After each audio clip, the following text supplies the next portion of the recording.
Hi everybody, welcome. Today we're making spicy Chettinad fish and drumstick curry. Let's see what we need. I'm using about 12 ounces of wild-caught cod fillets. You can use any fish of your choice. I prefer cod because it's a white-fleshed, firm fish that doesn't really break up in the curry. I'm using a handful of cilantro. Now for our curry, we will be using one large white onion, small diced. You could substitute this for a red onion. 2 to 3 small tomatoes, diced. About 3 tablespoons of chili powder. I'm using 2 tablespoons of red hot chili powder and a tablespoon of Kashmiri chili powder. A teaspoon of turmeric powder. 2 tablespoons of ginger garlic paste. About a quarter cup of coconut milk. A lemon-sized piece of tamarind soaking in water, warm water. And about 10 or so chopped drumsticks. I will also be using a teaspoon of mustard for sauteing. Green chilies of your choice. I'm using 4. You could increase it to increase the heat. And some dried or fresh curry leaves. Now for our roasted masala.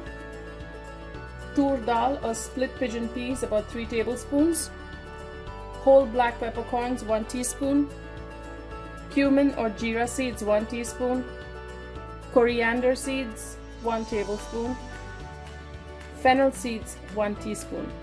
So we're first going to start off by heating a small pan to roast our 5 dry ingredients plus a few curry leaves. So I have a small pan that's heating on low for my dry ingredients. I'm adding curry leaves, fennel seeds, coriander seeds, black peppercorns, cumin, and the tur dal or split pigeon peas. Now we're going to roast this on low flame till all of the ingredients become aromatic and a very light brown.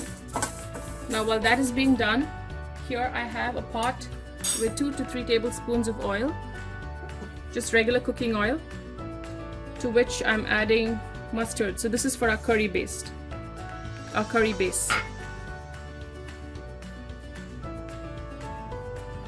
You want to wait for your mustard to pop.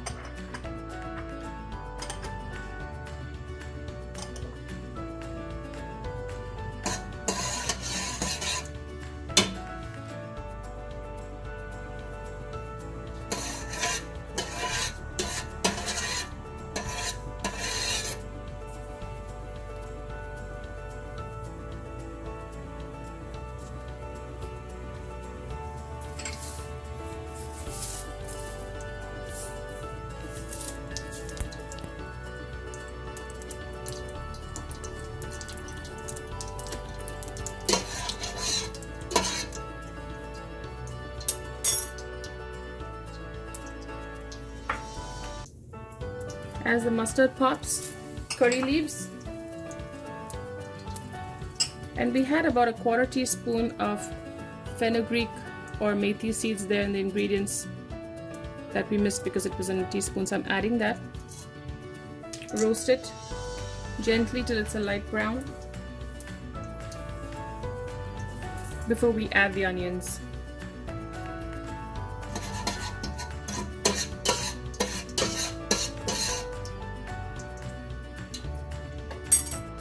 Okay, I'm adding onions.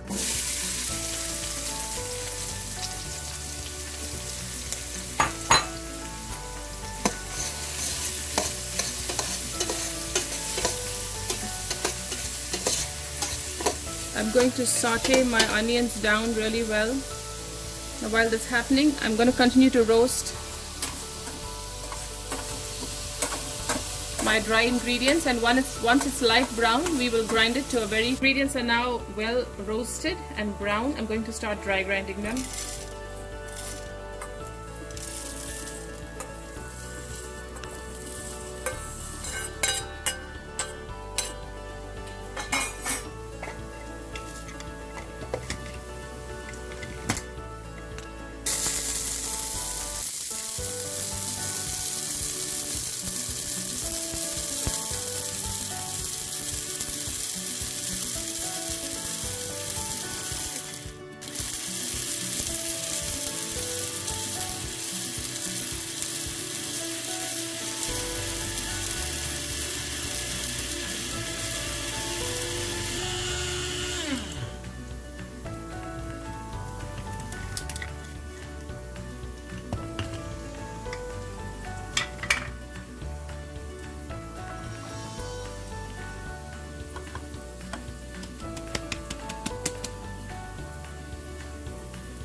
Our dry, roasted and ground spice masala is now ready to be added at the right time. My onions have cooked down really well, so at this point I'm going to add the chopped cilantro stalks, so they cook down as well, along with the paste and the powders. Chili powder. You can add a little water to help it cook.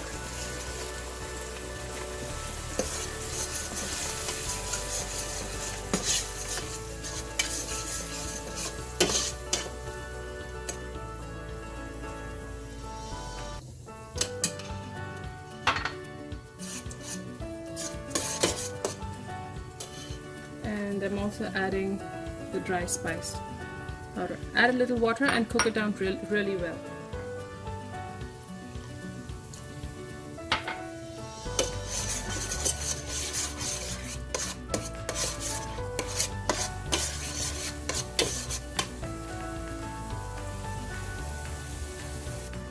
My onion and masala base has cooked down well, so I'm going to add the green chilies and chopped tomatoes.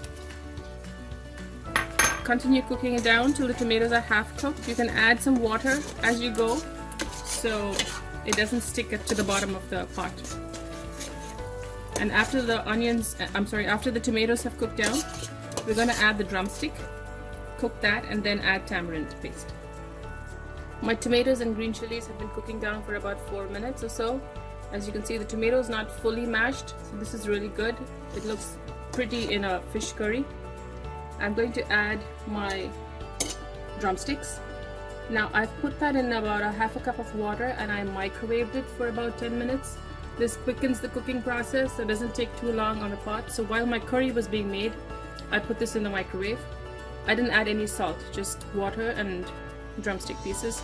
I'm going to add everything, including the water, which has a lot of drumstick flavor, and continue cooking this till your drumstick is tender. Now this drumstick was given to me by a friend from her vegetable garden, so it's probably a lot more tender than what you get in the market, but make sure that you are able to pinch your drumstick and it should be really tender at the end of the cooking process. So I'd say roughly 5 to 8 minutes. It's been about 5 minutes and I'm adding my tamarind liquid. As you can see, it was soaking in warm water. I've squished it and squeezed it with my fingers to get all the juice out. You don't have to add the pulp, just the water. So strain it through your fingers. I'm adding half of it right now. You can taste for how sour it is and add depending on your taste. Stir it, give it a minute for the tamarind to cook before adding the fish and then the coconut. My tamarind would have cooked down by now. It's been a couple minutes. As you can see, I just want to see the consistency of the curry. Tomatoes are still not fully cooked. The drumstick should be cooked by now. And now it's time to add our chopped fish. I've washed and chopped the cod into small bite-sized pieces because they're fillets. It's just easier, especially if there are kids in the house. So I'm adding that and stir it. Fish cooks really fast and it's thickening up the curry, so if you want your curry lighter, add a little water and cook it. Give it a steady bubble and cook it covered, after which we'll add our coconut milk. The fish is almost cooked. At this point I'm going to add our coconut milk. So this gives a slight sweet flavor to the curry and it cuts the spice and the tang that the tamarind and the chili has added, and it gives you a lighter color too. I'm also going to garnish with cilantro. Continue cooking for another couple minutes because the coconut milk has to cook too, and we'll be ready to serve. The drumstick is cooked, the fish is also cooked, and we're ready to now serve our fish curry. It looks so delicious. I can get the smell of the drumstick. And the tanginess of the tamarind just comes through.